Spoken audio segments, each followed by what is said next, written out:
Muchas gracias. Básicamente enfocaré mi presentación en el uso de la tecnología rápida de la identificación de ácidos nucleicos para la infección por el virus de la inmunodeficiencia humana, en el contexto del diagnóstico y también del seguimiento y los usos actualmente que se pueden obtener para optimizar pues, el abordaje del diagnóstico en México de la infección por VIH. Básicamente la tecnología en el punto de atención de la tecnología Point of Care son mis conflictos de intereses para esta ponencia. Básicamente el desarrollo de esta ponencia me enfocaría básicamente en el desarrollo de la situación actual del uso de la tecnología de detección de ácidos nucleicos en el punto de atención, en contextos específicos de diagnóstico de VIH, de seguimiento de la infección por VIH, su utilidad con algoritmos específicos de acuerdo a diferentes escenarios clínicos y epidemiológicos específicos en México, utilizando estos algoritmos, pero sobre todo también ubicando esta tecnología Point of Care a los diversos niveles de la Red Nacional de Laboratorios, y siempre de acuerdo a las recomendaciones de la Organización Mundial de la Salud, pero también mirando siempre a la actual norma oficial mexicana para VIH, que ha sido actualizada recientemente, y también mirando siempre a la Guía Nacional de Diagnóstico de VIH y a la Guía Nacional de Profilaxis de Exposición. Finalmente también vamos a hacer una síntesis de un análisis económico que se obtiene de la aplicación de esta tecnología en el punto de atención de ácidos nucleicos en estos contextos. Bien, la vigilancia de la supresión de la viremia del VIH a través de pruebas de ácidos nucleicos es un estándar que define el control clínico de la infección por VIH. La detección molecular del VIH por estos métodos cualitativos y o cuantitativos se ha considerado como una opción para el diagnóstico de VIH, debido a que el ARN viral se encuentra en niveles suficientes para ser detectados en la absoluta mayoría de las personas que viven con el virus y que no se encuentran en tratamiento antirretroviral. Actualmente existen a la distribución comercial métodos de detección que incluyen pruebas de ácidos nucleicos en el punto de atención, que les vamos a llamar así PAMPA, por lo que el diagnóstico molecular de este virus ha transitado de ser una prueba diagnóstica del tercer paso y, por lo tanto, marcado su grado de progresión, hacia una opción diagnóstica usada en el segundo o incluso en el primer paso, de acuerdo a escenarios clínicos actuales, particularmente en escenarios de diagnóstico de infección aguda y bajo el uso de métodos de prevención combinada de VIH que incluye la profilaxis preexposición. Bien, tradicionalmente o inicialmente hace, digamos, ya décadas, se había utilizado la tecnología de detección de ácidos nucleicos históricamente como una prueba de tercer paso, con el objetivo de desanudar problemas diagnósticos relacionados a una prueba de primer paso reactiva, realizada típicamente con pruebas de anticuerpos o detección de antígeno P24 junto con anticuerpos, una prueba reactiva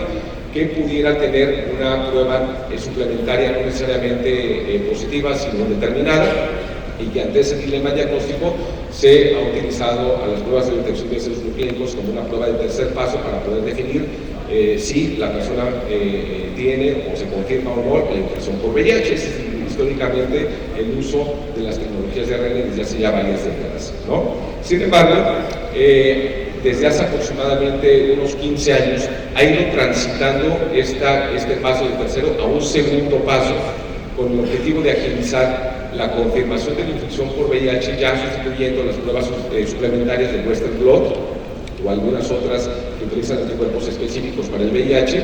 y que han sido de alguna manera sustituidas ya más frecuentemente por la carga viral como una prueba confirmatoria de la infección por VIH, con el objetivo de agilizar la toma de decisiones relacionadas al inicio rápido del tratamiento antirretroviral. Esto, digamos que ya en una proporción importante de las entidades federativas se utiliza a la carga viral como una prueba diagnóstica que ha sustituido al Western blot en muchos casos, ¿no? Sin embargo, actualmente, en los escenarios de sospecha de infección aguda,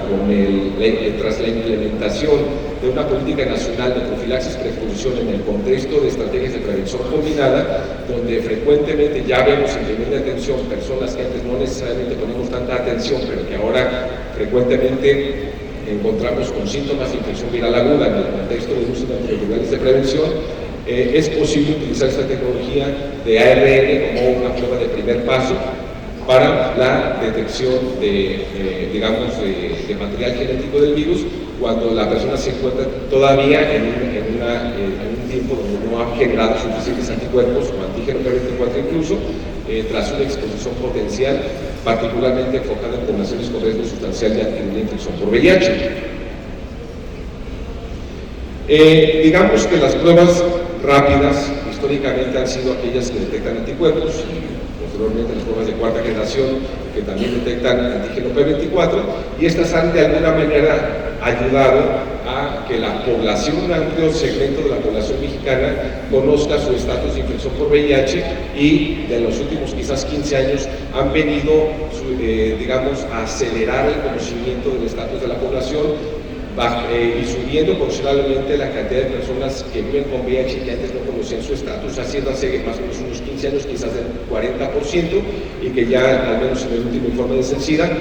se acerca a un 70% de conocimiento del estatus de VIH en México actualmente, y esa es la razón de un uso afortunadamente más masivo de pruebas rápidas que detectan, ya comenté, anticuerpos o antígeno P24, que actualmente más o menos oscilan, al menos por parte de la Secretaría de Salud, alrededor de casi 3 millones de pruebas anuales, las cuales el 83% se aplican en poblaciones que tienen una prevalencia de infección por VIH menor al 1%, particularmente mujeres embarazadas, y un 17% en poblaciones que se considera que tienen un riesgo sustancial debido a sus prevalencias elevadas de la infección, arriba del 1%, y que oscilan también entre el 1 y quizás hasta un 15-20% de acuerdo a la población específica que estemos aplicando estas pruebas. Y bien, entonces en los casos donde se aplican estas pruebas en poblaciones con prevalencias bajas, particularmente mujeres embarazadas, podemos obtener una tasa de positividad, sobre todo de alrededor de un 0.5%, que es quizás incluso menor, donde debido a la cantidad masiva de pruebas que se aplican y la cantidad entonces importante de pruebas doblemente reactivas, más o menos se calcula que serían alrededor de 11,000 pruebas de confirmación que se requieren realizar para poder definir si la persona que tiene estas dobles pruebas reactivas viviera con el virus. Y en el caso de las pruebas también que se encuentran doblemente reactivas aplicadas en la población, en poblaciones clave, donde el valor predictivo positivo es virtualmente o prácticamente 95 al 99%, digamos que se requerirían alrededor de 24,000 pruebas confirmatorias que se realizarían en aproximadamente como promedio 5.1% de pruebas que salen doblemente reactivas cuando se aplican en estas poblaciones con riesgo sustancial. Es decir, en general, de manera anual, en promedio se requieren alrededor de 35,000 pruebas confirmatorias anuales realizadas por cualquiera de los métodos de confirmación que ya comenté, que serían el Western blot o actualmente las pruebas de detección de ácidos nucleicos, en el cual está la oportunidad de utilizar la tecnología del punto de atención de pruebas rápidas de ácidos nucleicos para agilizar la toma de decisiones con respecto al inicio del tratamiento antirretroviral. Bien, los beneficios de la detección de ácidos nucleicos en el punto de atención se derivan primordialmente del conocimiento inmediato del resultado, lo que permite la toma de decisiones clínicas, ya que posee una elevada concordancia cualitativa y cuantitativa comparados con los ensayos basados en los laboratorios. Digamos que la literatura muestra que la concordancia cualitativa es aproximadamente un 88% y la correlación más o menos con la carga viral es del 92%, con cargas virales arriba de las 1,000 copias, que el 95% de la población que no toma antirretrovirales y que es recientemente diagnosticada tiene esa cantidad de virus, ¿no? Tienen mucho más de 1,000 copias. Y hay algunas tecnologías del punto de atención que permiten distinguir la infección entre VIH1 y VIH2, que digamos que este no es un problema tangible en México actualmente, puesto que el 99% de las infecciones, o más del 99% de las infecciones por VIH en México se deben a VIH1 subtipo B del grupo N, ¿no? Y bueno, metaanálisis realizados más recientemente confirma que la concordancia de las cargas virales entre aquellas que se hacen en un laboratorio comparado con aquellas que se hacen con un dispositivo que puedes tener incluso en un centro de salud, en un Capacit, la concordancia puede ser entre 94 y 96% en aquellas personas que tienen cargas virales por arriba de las 1,000 copias. Y esta elevada concordancia permite usar entonces a las plataformas moleculares del punto de atención en escenarios clínicos, tanto de diagnóstico de la infección como en el monitoreo de personas en tratamiento antirretroviral. Bien, existen actualmente descritas 3 plataformas de detección de ácidos nucleicos en el punto de atención. Cada una de ellas tiene especificidades relacionadas a su desempeño diagnóstico, pero también con respecto a sus, digamos, el tiempo necesario para obtener un resultado, que pueden oscilar entre 70 minutos y más de 90 minutos, hora y media, con sensibilidades que oscilan más o menos entre 93 y 97%, con especificidades entre 96 y 100%. Estos dispositivos pueden utilizar desde plasma, que requiere por lo tanto la extracción de la muestra, la centrifugación, la extracción del plasma y la aplicación de la prueba, hasta simplemente sangre capilar. Incluso una gota de sangre capilar es posible utilizarla en los mismos dispositivos con resultados satisfactorios. Y tienen límites de detección, evidentemente, de acuerdo al uso del tipo de muestra clínica, siendo la sensibilidad analítica con un límite de detección de hasta 40 copias en algunos dispositivos o menos de 800 copias en otros, pero también cuando estás utilizando sangre capilar, evidentemente con la sensibilidad analítica baja, y el límite de detección puede ser hasta de 4.000 copias cuando estás utilizando sangre total, ¿no? Y sin embargo, la única que existe disponible solamente hay una de estas 3 tecnologías que tienen ya registro ante COFEPRIS, que es básicamente esta. Es una tecnología, una plataforma que el nombre comercial que es el EMPIMA, que es una plataforma de PCR en tiempo real. Es muy pequeñita, es compacta, es portátil, que es una plataforma o un dispositivo adecuado para ser utilizado en laboratorios, así como en entornos fuera incluso del laboratorio. Trabaja con una fuente de alimentación externa, con una batería interna recargable, y que es un proceso totalmente automatizado que, digamos, prescinde entonces de su manejo por técnicos con alta especialidad. Básicamente lo puede utilizar un trabajador de la salud que pueda tener una mínima capacitación para su uso, y por lo tanto prescinde pues de un especialista de laboratorio para poder ser utilizado de manera satisfactoria. Este dispositivo utiliza diversos tipos de cartuchos. Un cartucho puede ser para medir carga viral, y otro cartucho puede ser básicamente para poder definir si existe un material genético, es decir, un resultado meramente cualitativo como positivo o negativo, ¿no? Básicamente, actualmente la realización de detección de ácidos nucleicos en México, del VIH, en el sector público, la mitad de las cargas virales se envían o se centralizan en la Ciudad de México, y la otra mitad la hacen los estados en sus propios laboratorios estatales de salud pública, ¿no? Y por lo tanto los tiempos de reporte de resultados pueden variar pues ampliamente, y esto pues también puede retrasar la toma de decisiones clínicas en algunos casos. Me quiero remitir a esta gráfica con el objetivo de explicarles la cascada de atención del VIH en México, que más o menos hace alrededor de unos 15 años se planteó la necesidad de alcanzar al mayor número de personas que vivan con el virus, de detectarlas con el objetivo de llevarlas rápidamente al tratamiento antirretroviral, con el objetivo de también alcanzar una carga bien detectable, porque bajo el concepto acuñado en ese tiempo de que estar indetectable es no transmitir infección, y por lo tanto se aspiraba a que se pudiera controlar la epidemia, llevando a un estado de indetectabilidad a la población que iba con el virus, iniciando rápidamente el tratamiento antirretroviral supresivo, que actualmente tenemos afortunadamente disponible de manera gratuita en México desde hace ya un poco más de 20 años, ¿no? Y la tecnología de detección rápida, al menos de anticuerpos, como les dije al principio, ha llevado a que se incremente la cantidad de personas que antes desconocían su estatus, hasta ahora actualmente un 73%, que ustedes pueden ver en la gráfica, ¿no? Sin embargo, todavía estamos muy por debajo de lo que se consideraría óptimo o como una meta actual, de acuerdo a los objetivos de alto nivel para el año 2025, donde el 95% de la población debería de conocer su estatus de VIH. Sin embargo, aquellas personas que ya conocen su estatus, el 95% de ellas deben iniciar tratamiento antirretroviral, pero están en tratamiento antirretroviral. Sin embargo, nuestra meta, si es del 95%, estamos actualmente en un 84%, y esta brecha se debe sobre todo, uno, a que las personas, una vez que se confirma la infección, no necesariamente inician tratamiento porque no regresan a conocer su resultado de confirmación.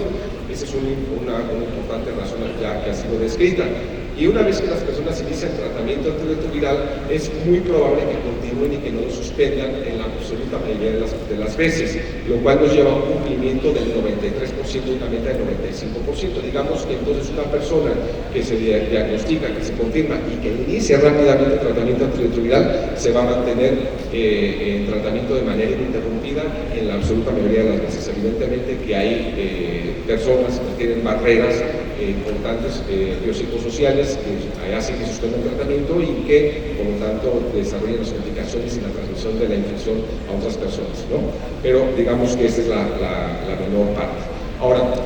más recientemente, de acuerdo a la incorporación de las estrategias de prevención combinada que incluyen profilaxis preexposición, también se ha recomendado la construcción de cascadas de prevención del VIH a partir de la estimación del número de personas que se encuentran en riesgo sustancial para tener una infección por VIH, de las cuales se podrían beneficiar de servicios de prevención combinada que incluyen profilaxis preexposición. Y en México, de acuerdo a las estimaciones básicamente de hombres que tienen sexo con hombres y de mujeres trans, que son parte de las poblaciones clave con altas prevalencias en México, se estima que alrededor de 313.981 personas se encuentran en riesgo sustancial para tener infección por VIH, de las cuales estarían dispuestas, de acuerdo a estos cuestionarios o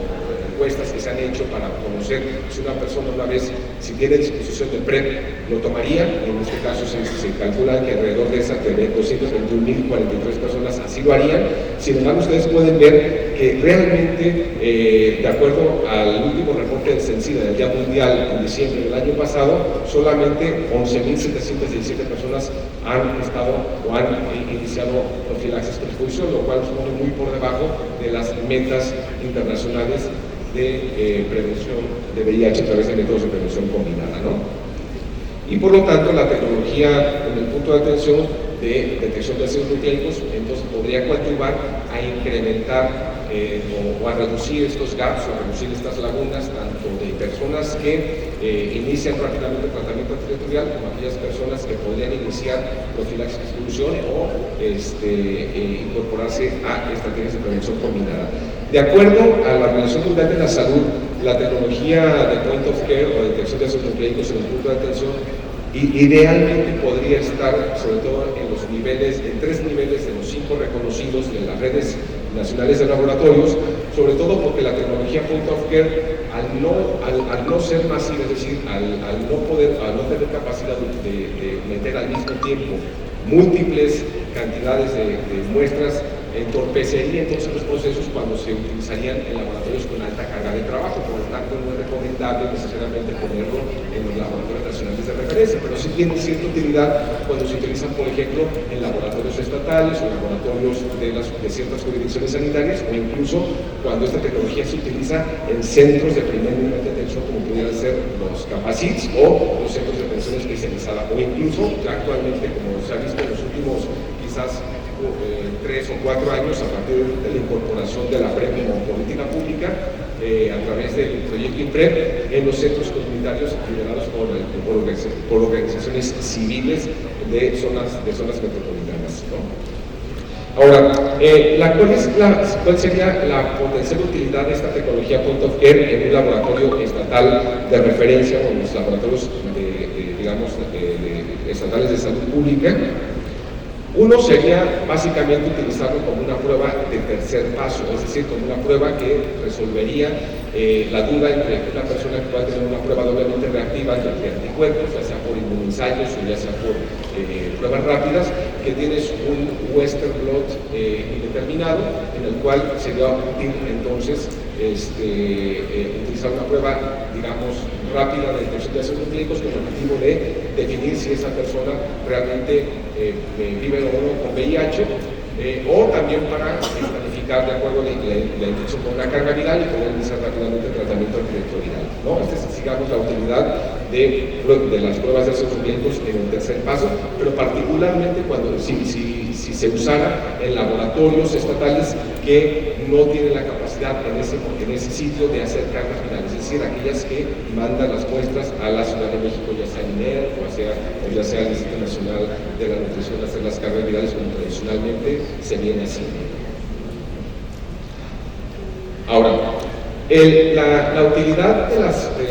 las pruebas de detección de ácidos nucleicos en el punto de atención como segundo paso, básicamente también podría, o muchos, su utilidad se enfoca en poblaciones clave con el objetivo de confirmar rápidamente la infección por VIH e iniciar tratamiento antirretroviral el mismo día, y que ya ha sido probado cuáles son los beneficios individuales y colectivos de iniciar el tratamiento antirretroviral el mismo día que se recibe el diagnóstico, incluso la confirmación, y sobre todo también en mujeres embarazadas con el objetivo de coadyuvar a la eliminación de la reducción materno-infantil en mujeres que tienen una prueba doblemente reactiva y que iniciarían rápidamente el tratamiento antirretroviral, cuyo tiempo es crítico, a diferencia de poblaciones clave, que no son mujeres cis embarazadas, en el que el embarazo al ser, digamos, tener un tiempo finito, requiere entonces de rápidamente llevar a esta mujer a una detectabilidad de su carga viral con el objetivo de prevenir la transmisión del virus hacia su bebé, ¿no? Digamos que uso del segundo paso de la tecnología point of care de ácidos nucleicos sería sobre todo muy útil, o estaría su máxima utilidad ubicada en los laboratorios de las regiones sanitarias y también en los centros de primer nivel de atención, como pueden ser los CAPACITs o los centros de atención especializados, ¿no? Estos pueden ser básicamente operados no necesariamente, ya comentamos, por laboratoristas especializados, pueden ser incluso manejados por personal, digamos, sanitario, sin entrenamiento especializado, y básicamente bajo una capacitación meramente básica, ¿no? Y el algoritmo que se utilizaría básicamente es ese, es el algoritmo donde tienes una prueba doblemente reactiva, y entonces utilizas la carga viral rápida con el objetivo de confirmar rápidamente la infección. Si está positiva, pues básicamente puedes iniciar rápidamente el tratamiento antirretroviral, y si se encuentra negativa,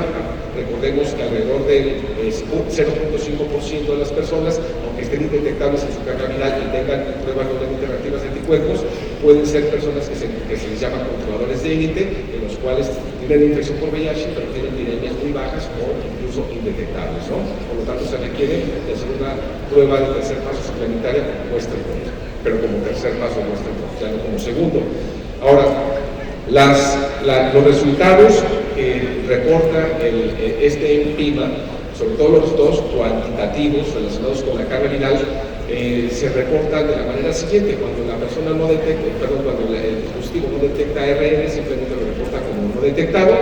pero cuando sí detecta ARN, pero por debajo de las 80 copias, básicamente lo reporta como detectado menor de 800 copias, y cuando se tiene una carga viral que oscila entre las 800 copias y 1 millón de copias, te reporta exactamente la cantidad de copias que tiene, pero cuando esa persona puede tener arriba de 1 millón de copias, simplemente te lo reporta como detectado arriba de 1 millón de copias, ¿no? Esa es la manera en que reportan. Ahora, podemos pensar que esta tecnología, al no detectar personas que tengan viremias por debajo de las 800 copias, pudiera ser un problema diagnóstico operativo en las unidades de atención, y no necesariamente es así, puesto que este es un análisis que yo hice cuando en algún momento coordiné el Centro de Atención Especializado en VIH de la Ciudad de Guadalajara, que es el CAPACITS ubicado en la zona metropolitana de Guadalajara, donde en los primeros meses de que se abrió este centro, hizo un análisis sobre la viremia que tenían las personas que recién habían sido diagnosticadas con VIH, y en términos, en resumen, prácticamente 95% de las personas, 95.8%, prácticamente 96% de las personas tenían viremias por arriba de las 1000 copias, ¿no? Con un promedio de 145.817 copias, lo cual no representa necesariamente un problema de confirmación de la infección en un porcentaje, digamos, amplio. Y en aquellas personas que se encuentren con RNA indetectable, entonces sí sería o sí valdría la pena enviar esa muestra, y básicamente esas muestras, que serán muy pocas en realidad, al laboratorio estatal para que puedan hacer una prueba de tercer paso como el Western Blot solamente, ¿no? Ahora, El papel que han tenido las pruebas de detección de ácidos nucleicos como primer paso, es decir, no se aplican pruebas de detección de anticuerpos porque no tienen una utilidad, sería básicamente, o ha sido históricamente, en la detección de la infección por VIH en recién nacidos de madres que transmiten anticuerpos transplacentarios IgG y que por lo tanto hace que los bebés nazcan con anticuerpos y con pruebas naturalmente reactivas, lo cual no confirma que vivan con el virus. Estos anticuerpos, al estar presentes hasta el año y medio aproximadamente, impiden que utilicemos estas pruebas de anticuerpos como método de diagnóstico. Por lo tanto, es la indicación de utilizar pruebas de ácidos nucleicos para el diagnóstico o exclusión de la infección por VIH en los recién nacidos de madres que viven con VIH y que no se encuentran en tratamiento antirretroviral, o incluso aquellos que se encuentran en tratamiento con el objetivo de hacer el seguimiento apropiado de los bebés para poder descartar la infección por el virus, ¿no? Ahora, digamos que el cartucho que reporta o que es el aprobado para el uso en recién nacidos, al menos por el ENPIMA, es el cartucho que es el de detección cualitativa de ácidos nucleicos, donde el tipo de muestra que se utiliza puede ser incluso la misma sangre capilar del bebé, pero también se puede hacer con sangre venosa y hacer la extracción de plasma, ¿no? El volumen de muestra que requiere es muy poquito, de apenas 25 microlitros, no requiere una preparación al utilizar sangre entera. Básicamente los cartuchos tienen una duración, digamos, una vida sin utilidad que se puede no utilizar hasta los 9 meses. El almacenamiento puede ser almacenado sobre 4 o 30 grados. La sensibilidad diagnóstica es del 98% prácticamente para VIH-1. La sensibilidad analítica al utilizar sangre total es de 4.000 copias, con especificidad diagnóstica del 99%, y el tiempo a resultados es de aproximadamente 52 minutos en condiciones ambientales entre 10 y 40 grados, ¿no? Ahora, justamente esta tecnología de detección de ácidos nucleicos como primer paso estaría idealmente ubicada tanto en los centros, en los laboratorios estatales de salud pública, como también en los centros de salud de primer nivel de atención, como los CAPACIT o los centros de atención especializados, donde el algoritmo que se utiliza al menos para recién nacidos es el que actualmente está vigente por el Centro Nacional para la Prevención del SIDA, que es los niños que nacen de mamás que viven con VIH, se les debe de realizar estas pruebas de RNA y en caso de tener un resultado reactivo se debe de repetir la prueba de RNA con el objetivo de confirmar la presencia de ácidos nucleicos y por lo tanto la confirmación de la infección. Y en aquellos niños que no tienen o que salen no detectados en esos ácidos nucleicos se les deben de repetir de manera regular la presencia o ausencia de estos ácidos nucleicos con el objetivo de descartar eventualmente la infección por VIH. Y esto en los escenarios tanto de recién nacidos no amamantados como en recién nacidos amamantados. Y eso lo pueden encontrar, esta misma metodología, en la Guía Nacional de Diagnóstico de VIH. Ahora, el que me parece que tiene un gran valor en el uso de esa tecnología en el punto de atención es en los CAPACITs, o en los centros de atención especializados donde se ven poblaciones con riesgo sustancial de infección por VIH, y básicamente es el valor que tienen para el diagnóstico de la infección aguda por VIH, que actualmente, de acuerdo a la experiencia que tuvimos al menos en el primer año de la implementación de la estrategia de prevención con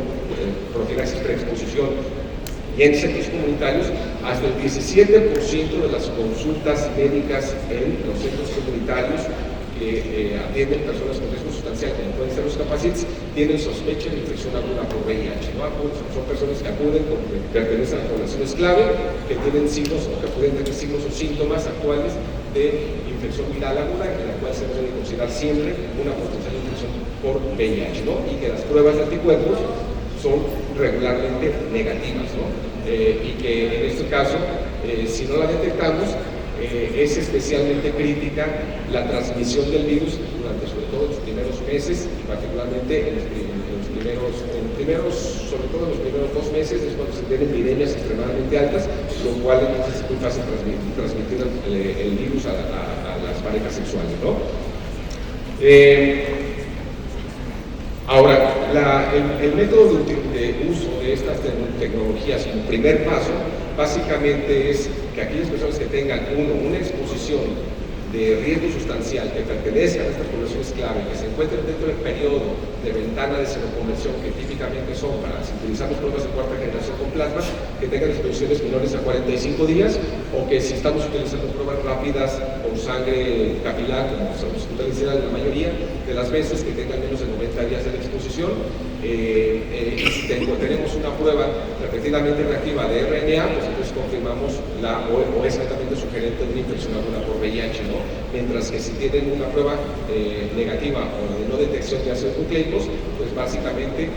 no habría evidencia de infección por VIH y esa persona podría iniciar incluso profilaxis por exclusión el mismo día de haber visitado este centro de atención, ¿no?, especializado.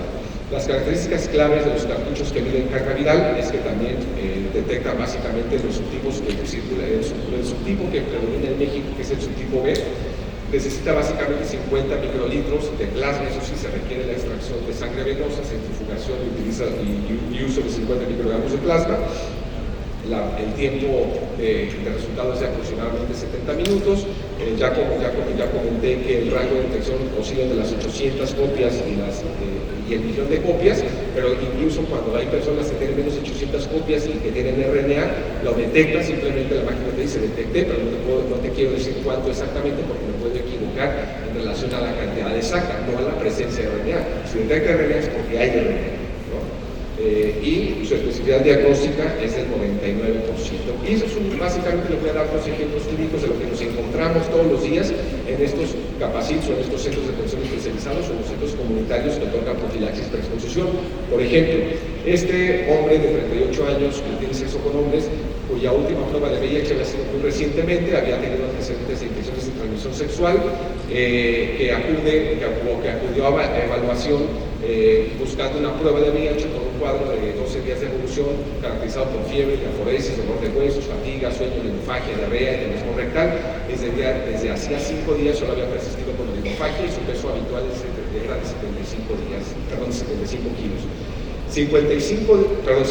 días previos al inicio de los síntomas, había iniciado relaciones sexuales anal receptivas sin condón con una persona de estatus incierto para VIH, que era su pareja, continuándolas hasta 3 días después de iniciar los síntomas, y el último contacto sexual reportado había sido 9 días antes de la presentación al centro comunitario. Había en su exploración física, se le comentó que había bajado de peso, 68 kilos, había perdido alrededor de 6 o 7 kilos y ahí tenía un acto cervical derecho, ¿no? Sus pruebas rápidas, que son las que utilizamos en los capacitos, ustedes lo pueden ver que es negativa, están no reactivas. Sin embargo, ante la alta sospecha clínica, se pensó que se trataba de infección aguda por VIH, y bueno, ustedes pueden ver el resultado de la carga viral realizada por el Laboratorio Estatal de Salud Pública en Jalisco, que es donde yo vengo, en Guadalajara, y pueden ver que tiene una cantidad prácticamente de casi 1 millón de copias, ¿no? 965,000 copias, lo cual entonces confirma una infección aguda por VIH. Sin embargo, en este caso, de no haber sabido no tenerse un resultado inmediato de la carga viral, pues esta persona no inició rápidamente el tratamiento territorial por tener pruebas rápidas negativas, y por lo tanto se pudo haber, incrementado el riesgo de la transmisión a otras parejas sexuales, justamente al tener estas epidemias tan altas, ¿no? Y también hay un riesgo de que las personas no regresen a evaluación y que por lo tanto se pierda la oportunidad de oro para iniciar rápidamente el tratamiento antirretroviral. El segundo caso se trata de este hombre también de 36 años, un hombre cisgénero, bisexual, casado con una mujer cisgénero, que había también acudido al centro de atención especializado solicitando pruebas rápidas debido al desarrollo de un cuadro que había iniciado 5 días previos a la presentación, con fiebre, cefalea, disuria, fatiga y mialgias, y que había tenido también una prueba no reactiva para VIH recientemente. Sin embargo, en los últimos 45 días se habían tenido 2 exposiciones consideradas como de alto riesgo para la infección por VIH, sin uso de condón, con hombres de estatus incierto, una anal receptiva y otra anal disertiva, y tenía también una pareja, como ya comenté, una pareja que era su esposo, una mujer cisgénero, con la cual no había tenido relaciones sexuales en esos últimos 45 días, ¿no? Y él había tenido el antecedente de haber usado profilaxis post-exposición en los últimos 6 meses antes de la presentación. Es decir, una persona que tiene un riesgo sustancial de tener infección por VIH y que se puede haber beneficiado de la profilaxis por exposición y que acude actualmente con sospecha de infección, ¿no? También las pruebas que se realizaron, las pruebas rápidas, salieron no reactivas. Sin embargo, ante esta alta sospecha, no se pudo iniciar profilaxis preexposición, justamente porque se sospecha de infección aguda por VIH. Sin embargo, al momento de hacer la carga viral, enviar a Laboratorio Estatal de Salud Pública y reportarnos posteriormente los resultados, pues nos damos cuenta que la carga viral es negativa, es decir, excluyó. ¿Qué tenía este paciente? Pues no lo sé, pero VIH no. O sea, no se enteró alguna otra cosa, pero VIH no tenía. ¿Sí? Y esta es la razón por la cual de manera rápida no empezó profilaxis post-exposición, lo cual es una oportunidad también perdida, ¿no? Y que, si bien se necesitó en algún otro momento para iniciar PrEP, también es posible que perdamos esas personas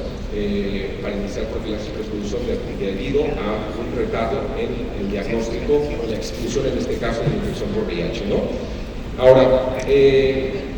las pruebas de ácidos nucleicos que actualmente se hacen en México, como parte del monitoreo de las personas que viven con VIH, representan alrededor del 93% de la cantidad de pruebas de ácidos nucleicos que se hacen en México, ¿no? Y esta elevada carga de trabajo son aligerados por el uso de los equipos automatizados de gran volumen en los laboratorios nacionales o en los laboratorios centrales de los estados. Y tienen umbrales de detección de 39 copias o menos, incluso 20 copias o menos, lo cual permite la detección temprana de fallas virológicas, lo cual en este caso no es útil el uso de la tecnología point of care, porque en todo caso, en estos casos, entorpecería por un lado el procesamiento de las cargas virales y por otro lado, al tener límites de detección más elevados, es decir, 800 copias, perderíamos la oportunidad de detectar fallas biológicas tempranas, ¿no? Lo cual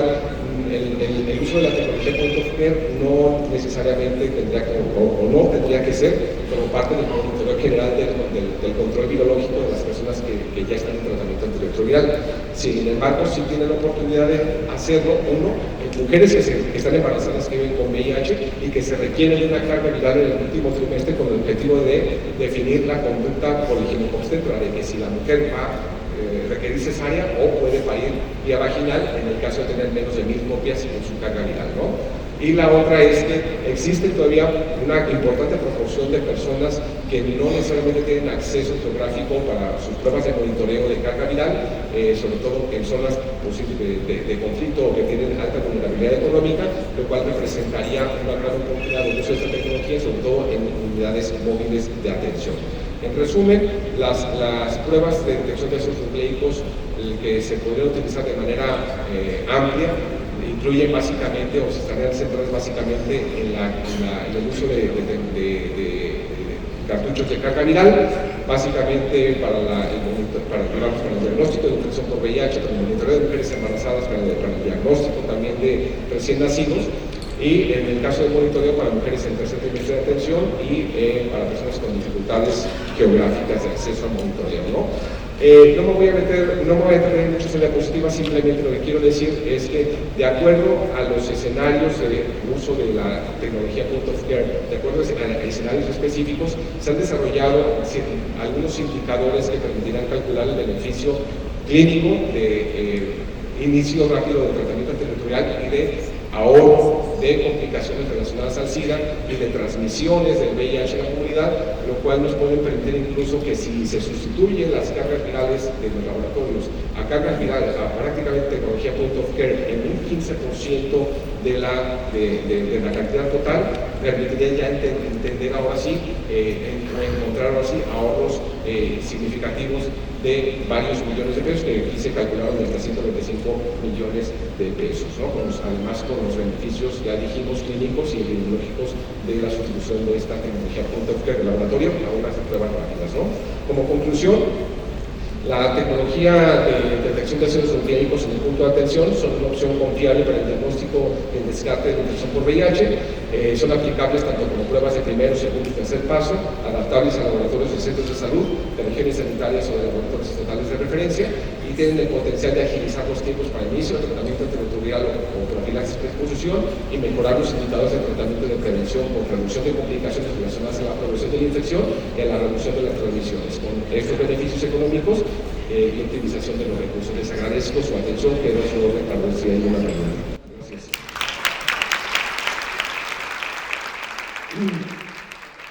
Prácticamente tecnología point of care en un 15% de la cantidad total, permitiría ya entender ahora sí, encontrar ahora sí ahorros significativos.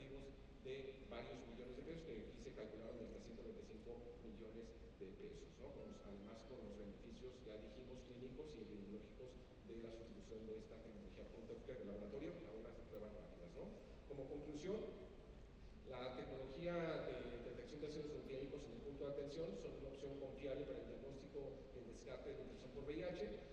Son aplicables tanto como pruebas de primero, segundo y tercer paso, adaptables a laboratorios de centros de salud, de regiones sanitarias o de laboratorios estatales de referencia, y tienen el potencial de agilizar los tiempos para inicio de tratamiento antirretroviral o profilaxis pre-exposición y mejorar los indicadores de tratamiento de prevención con reducción de complicaciones relacionadas a la progresión de la infección y a la reducción de las transmisiones, con estos beneficios económicos y optimización de los recursos. Les agradezco su atención, quedo a su orden para ver si hay una pregunta. Gracias.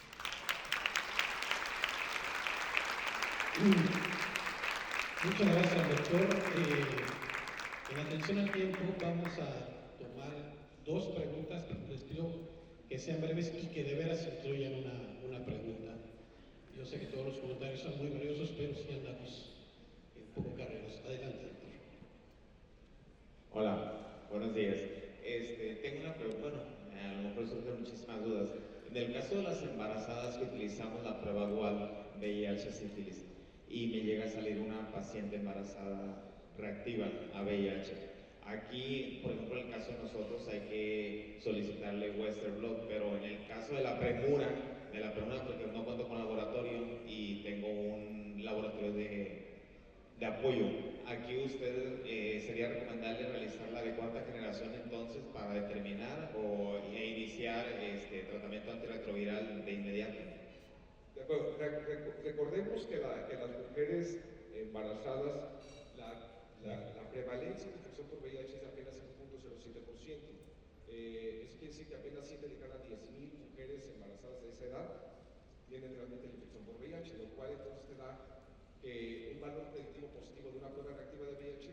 muy bajo. Es decir, apenas quizás un 20 o 30% de estas mujeres realmente tienen la infección por VIH, lo cual lo correcto es que si tienes una mujer embarazada que tiene una prueba reactiva de VIH rápida, hagas una segunda prueba rápida.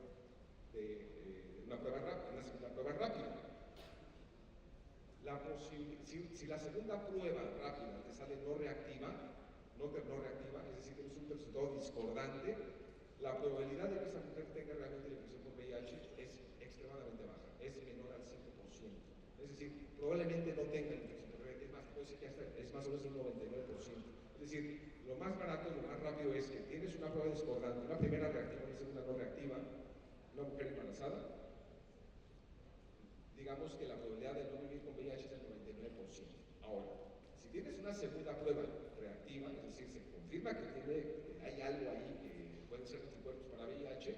entonces no se recomienda hacer Western blot necesariamente porque te va a tardar un montón de tiempo. Lo que tienes que hacer ahí es actuar rápido para iniciar tratamiento antirretroviral, porque tiempo es oro en términos de transmisión. Y más cuando típicamente una mujer que vive con VIH también tiene muchas, vulnerabilidades sociales, lo cual hace que frecuentemente nos encontremos mujeres en el tercer trimestre ya prácticamente pariendo al momento de que tengas una prueba reactiva, ¿no? Es decir, urge pues el inicio del tratamiento antirretroviral. Ahí tampoco necesariamente tienes que esperar tu resultado de cualquier prueba, simplemente es iniciar tratamiento preventivo en la mujer y después averiguas si tiene una prueba que confirma la infección por VIH. Pero en estos casos es extremadamente útil la tecnología de ácidos nucleicos porque te permite, si tienes una mujer con doble prueba reactiva, haces una prueba de ácidos nucleicos y rápidamente te permite saber si esa mujer realmente vive o no con VIH. Pero en esos escenarios es inicia el tratamiento antirretroviral y después averiguas. Doctor, en el contexto de los 490s que sabemos de las estrategias y metas de UNCIDA, específicamente en la detección, ¿cuáles serían las barreras o desventajas específicamente de las pruebas tipo PANI con las que presentó sobre las pruebas de tercera y cuarta generación con las que contamos de manera pública? Y relacionado a eso, ¿cuáles serían también las desventajas de comercializarlas de manera privada? A ver, creo que aquí son dos ideas. La primera es en relación a ventajas que tienen las pruebas rápidas. Bien, una prueba rápida, o sea, la mejor prueba de VIH que existe es la prueba que tengas en el centro donde trabajas, ¿de acuerdo? Pero hay que conocer cuáles son las limitaciones que puede tener la prueba de acuerdo al escenario clínico que estás enfrentando. Por ejemplo,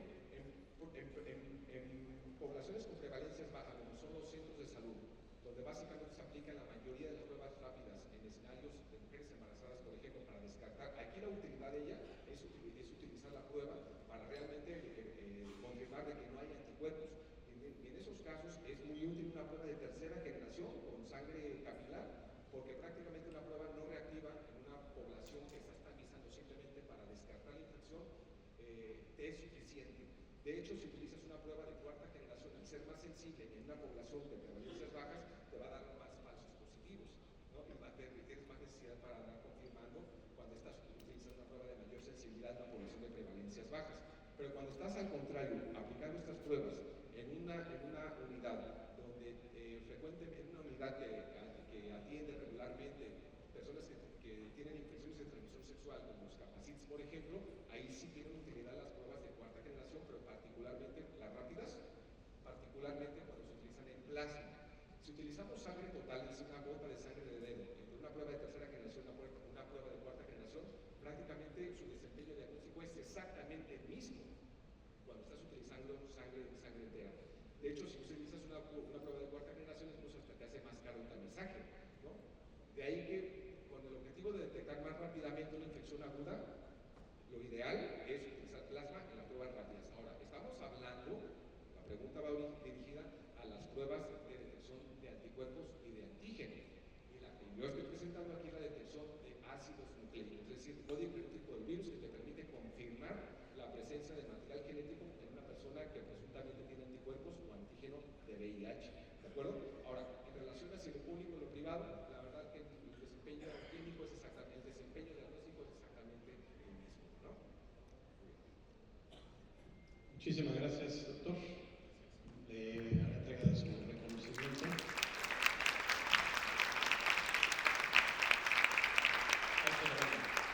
El doctor Juan Francisco Martínez Campos le da entrega de su reconocimiento como ponente. Le agradecemos muchísimo. Gracias a los compañeros de la Universidad de Enfermería que vienen llegando. Bienvenidos. Un aplauso.